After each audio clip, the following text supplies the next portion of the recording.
So yun mga kabarako, welcome back sa akin channel. So yun nga yung intro, yung kumakain sa Jollibee si Barako Jr. Ang daming nakain. So merong ano ba yun, yum burger ba ang tawag doon. Tapos may fries, tapos may chicken, may rice. Tinikman pa yung apple pie ko, peach mango pie pala. So yun lang mga kabarako, bye. So yun mga kabarako, again welcome back sa akin channel. So today is Sunday. So kadugtong lang ito ng vlog.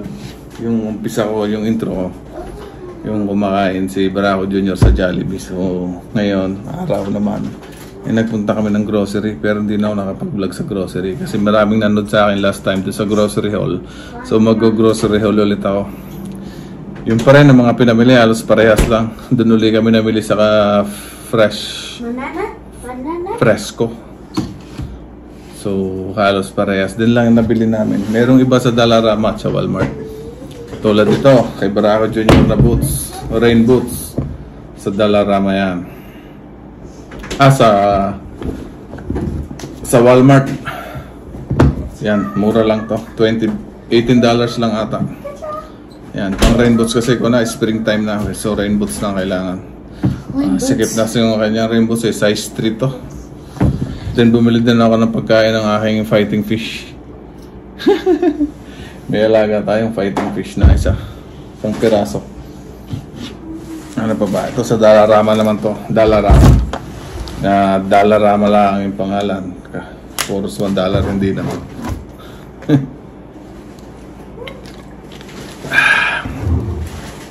So meron itong Danish style. $4 ata to. Danish style cookies. Yan. Kay Mrs. paborito niyan. Pambawal man ni Barako Jr. Oreo mini. Kailangan kasi sa school dito peanut free. Yung mga binabaon nila peanut free. Bawal yung may peanuts. Peanut free. Yan. Kaya laging i-check kung may peanuts. Marshmallow, pang hot chocolate. Mango juice, masarap daw mango juice dun eh. Ayan o, puro made in, saan galing to? Montreal. Masarap. Ang sarap daw. Tsaka itong vitamin C na cran grape juice. Yan. Tsaka peppercorn. Peppercorn. Meron akong almeres eh. So, ang sarap to. Mas malasa yung pagkain pag ito yung gamit. So, ang next naman ay ito. Itong next na box. Bag. So, ito ulit. Itong frozen na chow mein. Japanese style na noodles. Kainin niya maya maya. Siyempre, juice. Nakasailan juices. At saka itong keso. Nakasave ng $5 dito sa ice cream na to. Keso Selecta, baka naman. Oh, Selecta Del Monte banana. Ananas pala. Pineapple. Ananas in French. Ito naman tulingan. Hindi. Oo nga, tulingan oh. Tulingan. Iihaw ko to sa isang araw. Dalawa yung nabili dito. Isa hasa-hasa pala. Hasa-hasa. Ayan. $4 ata to. Hasa-hasa. Tsaka itong tulingan. Bag tayo. Next bag. So tinapay sa Walmart naman to. So nakatatlo kaming grocery stores. Dollarama, Fresco at Walmart. Ito, tinapay. Tsaka pampaganda ata kay Macy's. Hindi ko alam. Yan, moisturizer. Moisturizer pala. Hindi ko alam kung anong laman eh. Moisturizer. Green! Yeah, green. Rainbow. 52 sa Walmart.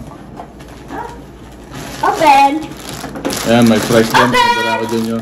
Scissors! Scissors! Hindi natin, nagugulo si Barako Jr. eh. So meron tayo itong palaman. Masarap na kasi talaga eh. Itong laban chikere. Laban chikere. Laughing cow. Laughing cow. Laughing cow. Baka naman. Laughing cow. Siyempre, may beef. All beef hotdog para kay Baraco Jr. All beef. Ayan o. Tobouf. All beef sa French. At saka juice niya pambaon. Baraco Jr. din yan. Siyempre, Pure Foods, baka naman. Pure Foods corned beef. $5 something. Yan. Ang Pure Foods dito ay medyo mahal. Then garlic, mura lang, 97 cents. Okay. Ang Pure Foods, corned beef, hindi ko makita. $5.87 cents. So yun. 5 times 4, nasa 200 pesos mahigit sa pesos. So made in Brazil siya, Brazil. Hindi siya Philippines, Brazil. Pero San Miguel Corp, Philippines yung one. Pero sa manufactured Sao Paulo, Brazil. Brazil siya ginawa. Pero pure food. Oo, pure foods, baka naman. So ito, limbak na. Sa press ko din to. Siyempre, cheese ring. Baka naman. Cheese ring. So, magkano ang cheese ring? $1.47. Yeah, press ko. $45 lang nabili doon. Mura. Tapos ito, mayroon tayong Pips. Titikman natin to. Maya saglit lang. Pips marshmallow to na may flavor. Ayan. Pips. Pips. Meron din tayong tinapay. Tamang-tamang sa ice cream. Pan de leche. Yeah. Ano pa laman ito? Okra. Yan. Magkano yung okra? Hirap hanapin ha. Okra. Okra.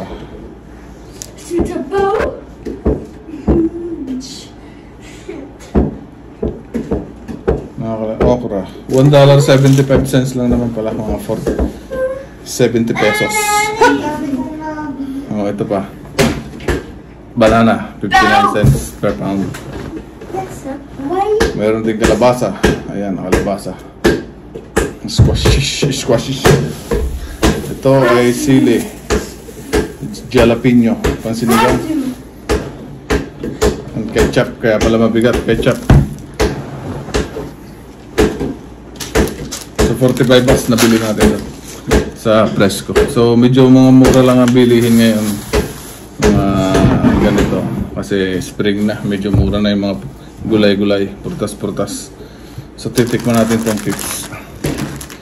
Sarap ito. Marshmallow. Okay. Tikman natin. Talagang gari gusto kong tikman. $2 something lang rin.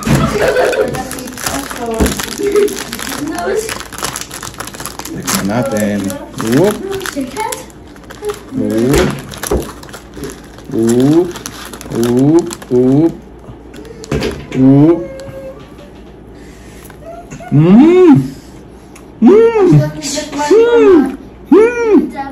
Apa? Give to Mom, Ashton. Mom. Apa? How about Mom? Dami.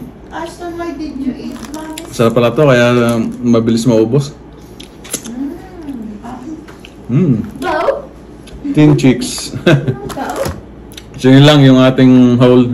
Tutuloy ko na lang ulit baka bukas itong vlog na to. Tingnan natin kung kailan nila matatapos to. Masarap to, Pips. Isa pa. Kaya pala mahal. Well. So yun, magandang umaga mga kabrako. Doble yung baba ako. So kadugsong lang to ng vlog. Hindi pa kasi tapos, hindi pa may upload. So yun, school day, Monday. Start na naman ang school si Baraco Jr. Another week of grinding. Nang talagang buhay estudyante. Ayan o, medyo inaantok pa ata. Ako naman papasok na sa work pagkatapos nito. Back to work. Isang buwan na akong walang pahinga. Puro trabaho. Ganyan talaga ang buhay. So yun mga kabarako, maaraw na. Negative 1 lang ang temperature mamaya, mainit. Positive 10 ata. Pero after that, lalamig na naman kasi mag-i-snow. Lalamig na naman daw. Nakalagay dun sa negative 15, magne-negative 20. Oh, yun ang mga bata naglalaro sa tubigan. Mga lusaw. So yun, mamaya na lang ulit itutuloy. Ihatid ko muna to at meron pa kaming 5 minutes kasi maaga pa. Okay, bye. Yun ang mga bata naglalaro sa tubigan, no? Oh ha. So yun mga kabarako, ito tatapusin ko na nga yung vlog na to. Magluluto ako ngayon kasi lunch time na naman. Ito, tulingan. Mag-iihaw ako ng tulingan. Tuloy ang bangi kahit medyo malamig sa labas. Mag-iihaw pa rin ako. Yan, iihaw ko yan.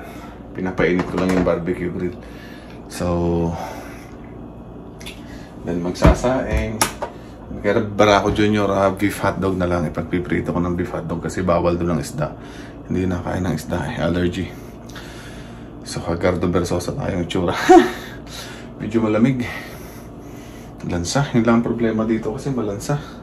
Pag naglinis ng isda, malansa. So mamaya, sana matanggal. So yun lang mga kabarako. Maghuhugas muna ako ng kamay. So yun, habang iniihaw yung tulingan, magagawa na ako ng sausawan. Maghihiwa ako ng kamatis, tapos konting sibuyas, yun lang. Toyo, kalamansi, konting asukal, yun, konting anghang, yun lang, konti-konti lang. Konti lang naman yun eh. Malansa pa rin yung isda. So yun lang mga kabrako. So yun yung ating inihaw.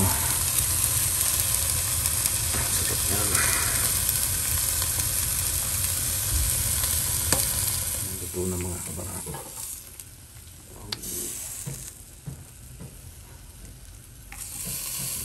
Konti pa.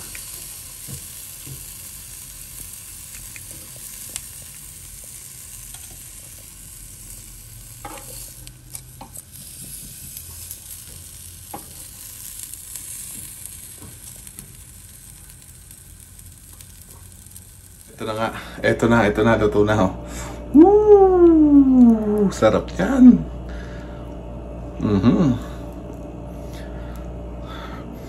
Ang bango. Amoy inihaw talaga. Ang bango talaga ng inihaw. Diba talaga? Mas masarap talaga ang inihaw kaysa prito. Baka amoyin ko na lang, tsaka kanin, pwede na to. Oh, sarap. Ang bango. So yun, mamaya na lang ulit pag nakain. Itutuloy ko yung vlog. So yung mga kabarako, kakain na. Ayun na yung inihaw. Magkakamay ako. Magsasakol. Not allowed.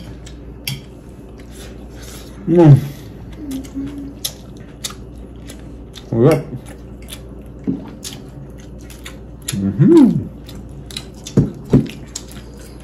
Hindi nga lang sariwa, pero masarap pa rin.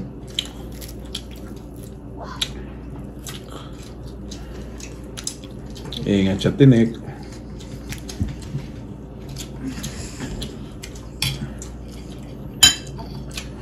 Subukan natin ng sa pangkain.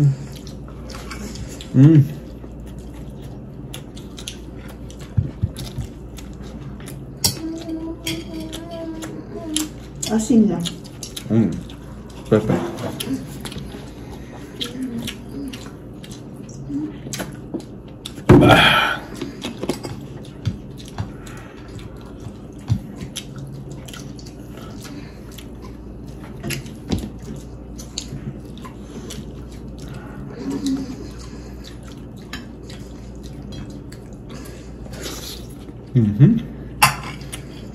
Alright.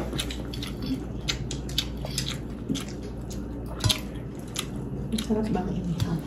Sarap ng inihaw talaga. Tapos may kamatis.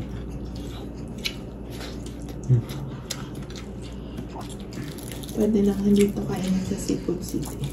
Kaya nga. Chicken na lang.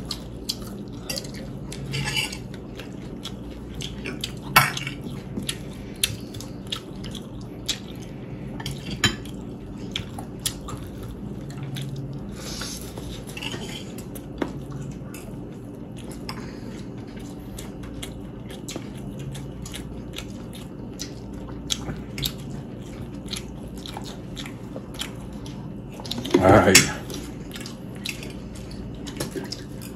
So, ayun, hanggang dito na lang ang vlog natin for this week. Kakain muna ako at manonood ako ng Batang Quiapo. So, thank you again guys for watching. Shout out kay Wendell Cabañas, ang pambansang bayaw. Bye.